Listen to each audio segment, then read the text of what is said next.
నచ్చలేదు. అయినప్పటికీ కూడా మేము మాలాంటి వాళ్ళం కూడా ఏం చెప్పామంటే కేశవరావు గారు డెఫినెట్గా ఒక అపారమైనటువంటి రాజకీయ అనుభవం ఉన్నటువంటి తెలంగాణ నాయకుడు. అదేవిధంగా అప్పటి వరకు వాళ్ళ కొడుకుదేదో గన్ పేలిన కేసు ఇట్లాంటివి తప్ప ఆయనకేమీ అవినీతి మరక మంట ఇటువంటి ఏమీ లేనటువంటి ఒక కుంభకోణాలలో ఉండి అట్లా చేసినటువంటి వ్యక్తి కాదు. ఏదో మాట్లాడగలుగుతాడు, ఆర్టికులేట్ చేయగలుగుతాడు. సరే అవతలోడికి అర్థమవుతుంది అర్థం కాదు అది వేరే సంగతి. బట్ నిరంతరం ఒకటైతే ఒక ట్రెడ్మిల్ లాగా నడుస్తుంటుంది అది. సో మల్టీ లాంగ్వేజెస్ దీనిలో ఉంటాడు. దీనికంటే చాలా ఇంపార్టెంట్ బహుశా కేసీఆర్ ఆయన నమ్మడానికి ఈయనకు కాంగ్రెస్ పార్టీతో ఉన్నటువంటి సంబంధాలు. నేరుగా సోనియా గాంధీనైనా లేకపోతే అప్పటికి మల్లికార్జున ఖర్గే లేడు, షిండే లాంటి వాళ్ళనైనా లేదా చిదంబరం లాంటి వాళ్ళనైనా, అంటే వాళ్ళు ఇంగ్లీష్ భాష వాళ్ళైనా హిందీ భాష వాళ్ళైనా లేకపోతే ఇంకొక భాష వాళ్ళైనా మాట్లాడగలిగే చొరవ చనువు సామర్థ్యం ఉన్నటువంటి వ్యక్తి. ఇవన్నీ ఏదో చూసి బహుశా కేసీఆర్ ఆయనని చేర్చుకుని ఉండొచ్చు. నిజానికి ఆయన చేరినప్పుడు ఎవరు రాలే, ఆయన వేల మంది వందల మంది వచ్చి ఏం చేరలే. సరే ఆ తర్వాత వాళ్ళ అబ్బాయికి ఏదో కార్పొరేషన్ చైర్మను, ఇంకొక వాళ్ళ అమ్మాయికి హైదరాబాద్ నగర మేయర్, ఇట్లా ఆయన కుటుంబాన్ని పాపం వాళ్ళని కూడా అట్లనే బీఆర్ఎస్ పైకి తీసుకొచ్చింది. బీఆర్ఎస్లో ఎవ్వరికి ఇవ్వనంత స్థానం కేశవరావు గారికి ఉంది. కేశవరావు గారిని అడగకుండా కేసీఆర్ గారు ఎప్పుడూ ఏ పని చేసినట్టు కనబడలేదు. కేశవరావు గారు ఆ విషయం చాలా చాలా సందర్భాలలో చెప్పేవాడు. అంటే అటువంటి అంత నమ్మినటువంటి వ్యక్తిని వదిలేయడం, దానికి ఏదో చావుదలలో ఉన్నాము కాంగ్రెస్ పార్టీలో చచ్చిపోతామని చెప్పడం, ఇదంతా చాలా ఒక డ్రామాలాగా కనిపించట్లేదు. ఇది అంటే వాళ్ళ అవసరాల కోసము ఏ డ్రామా దేన్నైనా చంపగలుగుతారు, దేన్నైనా బతికించగలుగుతారు రాజకీయ నాయకులు అనేది అర్థమవుతుంది. ఇదే డైలాగ్, ఇదే వర్డింగ్ డి శ్రీనివాస్ అనేటి ఆయన కాంగ్రెస్ పార్టీ నుంచి బీఆర్ఎస్కి వచ్చి ఇక్కడ రాజ్యసభ సభ్యుడై మళ్ళీ ఆయన 6 ఏళ్ళు కానీ 5 ఏళ్ళు కాకముందే పోయి గాంధీ భవన్ దగ్గర తేలాడు. అప్పుడు కూడా విలేకరులు అడిగితే నేను కాంగ్రెస్లో చనిపోవడానికి, అసలు ఎవరైనా చనిపోవడానికి కాశీకో గయాకో పోవాలి కానీ కాంగ్రెస్ పార్టీకి ఎందుకు పోతున్నారు చనిపోవడానికి అని. అంటే ఇది ఎవరో నెటిజన్స్ చాలామంది ఆలోచిస్తున్నారు.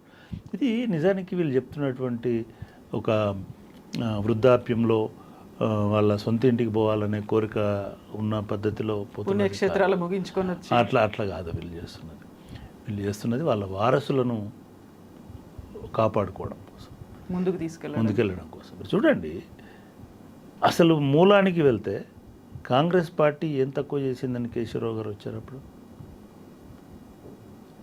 వీళ్ళ విమర్శలలో ఎన్నడూ డైరెక్ట్గా ప్రజల్లో అసెంబ్లీకి వెళ్ళి పోటీ చేసి, లేదా నా నియోజకవర్గం వాళ్ళ కాంగ్రెస్ పార్టీ వల్ల ఇంతకుముందు చెప్పినట్టు లేనటువంటి వ్యక్తిని మంత్రిని చేసింది, రాజ్యసభ సభ్యుని చేసింది, సిడబ్ల్యూసి లాంటి స్థాయి దాకా తీసుకుపోయింది.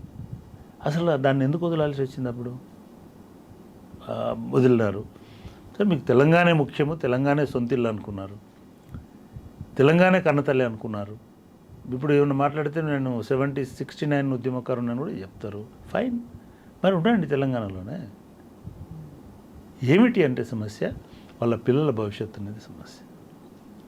ఇప్పుడు కాదు, మేయర్ గారు విజయలక్ష్మి గారు నెల రోజుల క్రితమే రేవంత్ రెడ్డి గారిని కలిశారు. ఆమెకి కౌన్సిల్ ముందుకు పోవాలంటే, మున్సిపల్ కార్పొరేషన్ ముందుకు నడవాలని అంటే, ఆమె సాధారణమైన సిటీ కాదు హైదరాబాద్, గ్రేటర్ హైదరాబాద్. ఇది 1.5 కోటి మంది కంటే ఎక్కువ మందికి రిప్రజెంట్ చేస్తున్నటువంటి నగరం హైదరాబాద్. వరల్డ్లో పేరు పొందినటువంటి నగరం. అటువంటి నగరానికి మా ఫస్ట్ సిటిజన్, ప్రథమ మహిళ, ప్రథమ పౌరురాలు.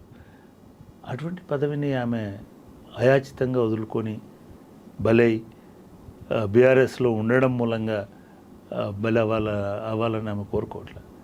ఈమె సహచరులు, ఈమె అనుచరులు, ఈమె డిప్యూటీలు ఆల్రెడీ కాంగ్రెస్ పార్టీలోకి వెళ్ళిపోయారు, బీఆర్ఎస్కి రాజీనామా చేసినారు.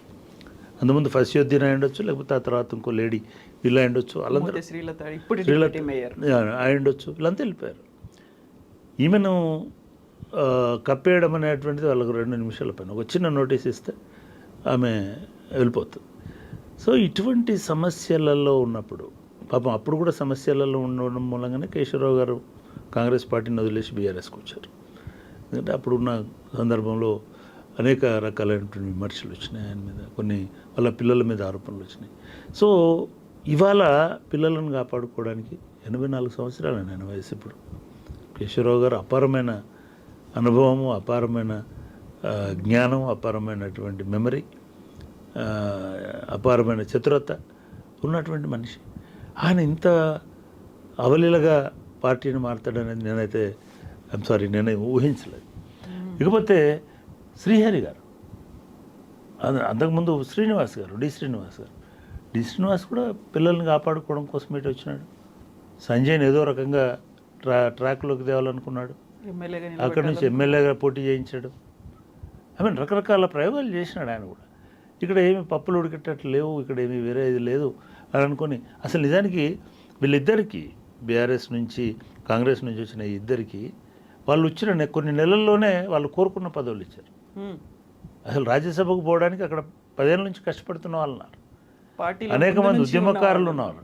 అంటే నిజంగా కూడా అప్పుడే 2013లోనే కోదండరామ్ గారితో బాగుండి కోదండరామ్ గారిని అక్కడికి పంపించుకుంటే ఇప్పుడు ఈ సమస్యలు ఉండేటిగా.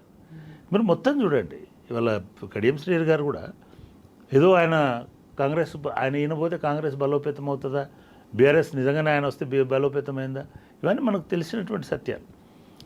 శ్రీహరి గారు మాస్ లీడర్ కాదు. శ్రీహరి గారు కూడా మేధావి, చదువుకున్నవాడు, తెలివైనవాడు. ఆయన కూడా అల్లాటప్పగా ఊరికైనా పార్టీలు మారేటువంటి మనిషి కూడా కాదు నిజానికి. కానీ ఆయనలో ఏదో ఒక భయము మొదలైంది 2-3 రోజుల నుంచి, ఈ 10 రోజుల నుంచి, వారం రోజులు. అవన్నీ సాకులు, టెలిఫోన్ ట్యాపింగు, కవిత అరెస్టు. శ్రీహరి గారు అసెంబ్లీలో అవినీతి మీద ఎంత గంభీరంగా మాట్లాడినాడో మనకు ఆ టేప్స్ కనబడతా ఉన్నాయి. చాలామంది ఎమ్మెల్యేలు భయపడ్డారు కేసీఆర్ని బాపు అని అనడానికో లేకపోతే జాతిపిత అనడానికో. వాళ్ళ పార్టీలో పిలుచుకుంటారేమో కానీ ఈయన అసెంబ్లీ వేదికగా చెప్పినాడు కేసీఆర్ జాతిపిత. అంటే ఇట్లా చాలా ఉన్నాయి.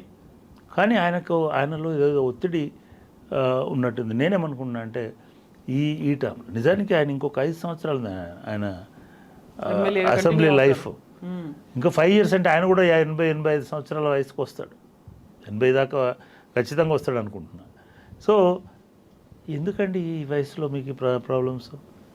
ఇప్పుడు అడిగితే ఏమంటే కూతురికి ఎట్లాగో అరంగేట్రం చేయించాలి, పొలిటికల్గా రాజకీయాల్లో అమ్మాయిని పంపించాలి. అమ్మాయి మంచి డాక్టరు, సేవ చేసి తెలివైన అమ్మాయి, చొరవ ఉన్న అమ్మాయి, నిజంగా కూడా చాలా డైనమిక్ అమ్మాయి.